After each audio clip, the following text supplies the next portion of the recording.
Grew up in the religion of Christianity. We as Christians thought that we had the 10 Commandments, which is what we would keep, our moral law.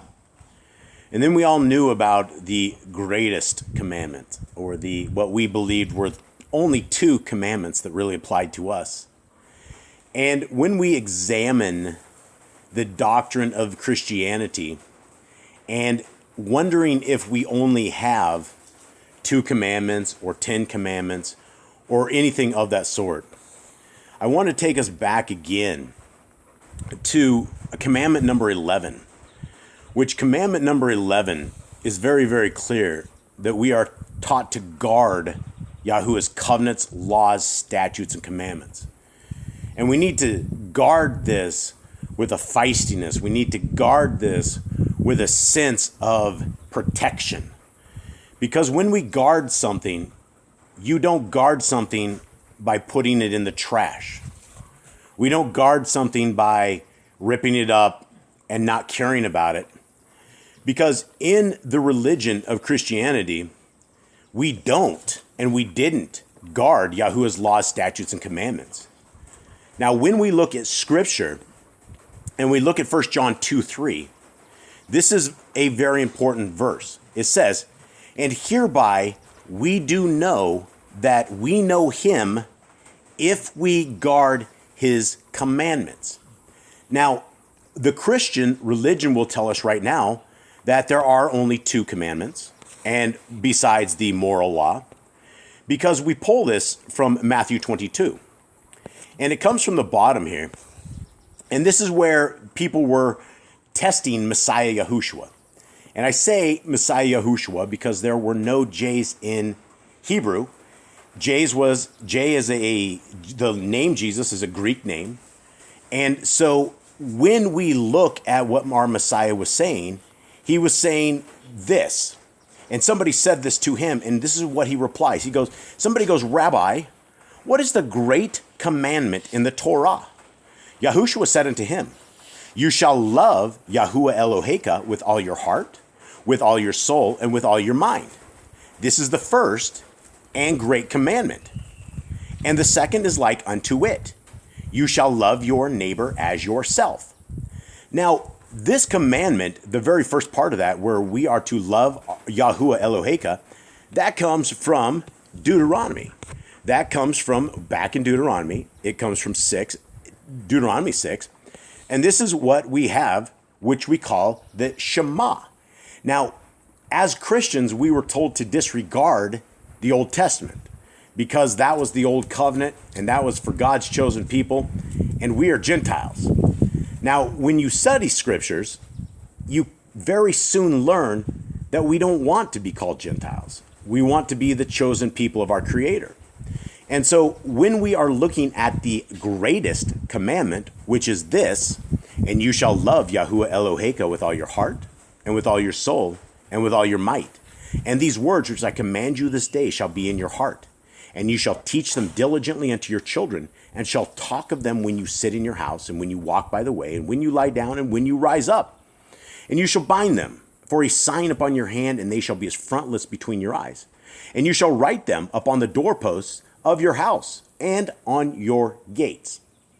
So when we are trying to deprogram from half-truths, one of the half-truths is that the laws, statutes, and commands. One of these half-truths is that the laws of our Creator don't apply to us anymore. And if we look at that theory and we don't think the laws apply to us anymore, then why have we been told more than 53 times that we need to guard the laws, statutes, and commands of our Creator? So the religion of Christianity has us believing that there are a moral set of laws where we have 10 of them, but if you are a Christian, you don't keep the 4th commandment, which is to obey the Sabbath day, right? So there's a problem. There's a problem with all of the philosophy, and there's a problem with all of this religion, and where we hook our star up to religion and we disobey the laws, statutes, and commandments of our Creator. So it's not that there is the greatest commandment out there, but it is that the greatest commandment has us fall upon all of the rest of the commandments. If you say that you love your parents with all your heart, mind, and soul, but yet you disrespect your parents, you loathe your parents, you don't take care of your parents, you are angry towards them, you just don't like them, then that isn't loving your parents with all your heart, mind, and soul. Now we have a greater parent than our parents. And that greater parent is Yahuwah. And it's simple enough what he has told us to keep. People think that keeping the laws of our Creator are very hard, when in fact, they're very easy. In fact, that's more of the deprogramming that we have to go through. Because we've all been taught that these are some laws that are so hard to deal with that nobody's going to be able to do it, and it's going to put you in a ball and chain. You're going to be oppressed. It's just not going to be a good life if you're under the law. My friends, being under the law means that you are blessed. Being under the law means that you fall under the protection of our Creator. That doesn't mean bad things won't happen to you, but it means that when bad things do happen to you, you have an entity that is willing to help you. And there's no better way to live. If you want to reject the laws of our Creator, you reject wonderful things, such as do not eat the blood, right? This is something that none of us should be doing, but there are groups of religions of Satanists that enjoy drinking the blood. We're told not to do it because there's life in the blood. We're also told to master sin. Master sin is as easy as stopping pornography. It's as easy as walking correctly according to the Torah. When we walk against the Torah, we're going to be cursed. But everything in these laws, statutes, and commands are awesome. They're beautiful. They will enhance your life. They will beautify your life, and they will help you on this kingdom road. My friends, this walk that we have is not a walk for this present time. The walk that we have is a resume for the kingdom to come. It is a resume that our Creator and His Son are going to look at, and they're going to say, okay, do you qualify for the awesome position of the kingdom to come? Have you been obedient? Do you truly love our Creator with all your heart, with all your mind, and with all your soul? And if you don't keep the laws of our Creator, then by default, you don't love our Creator with all your heart, mind, and soul. We're called to be obedient. There's nothing wrong with being obedient.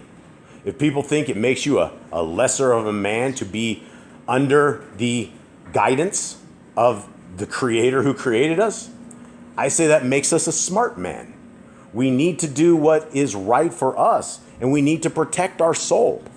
We need to always love our Creator with all our heart, mind, and soul. And then I will leave it with this. Guys, we need to guard this. When you guard it and you put your dukes up, when somebody's coming at you and you see people squaring off and you put the guard up, that's what it means. It means to protect the Torah with everything, especially your soul. We're trying to protect the soul. And if you do not guard the laws, statutes, and commandments of our Creator, then we're being reckless with our soul. And we're using the time that we have right now for not good things. I invite you guys to seek our Creator today, to read Genesis, Exodus, Leviticus, Numbers, and Deuteronomy, to start that path, to start this relationship with our Creator.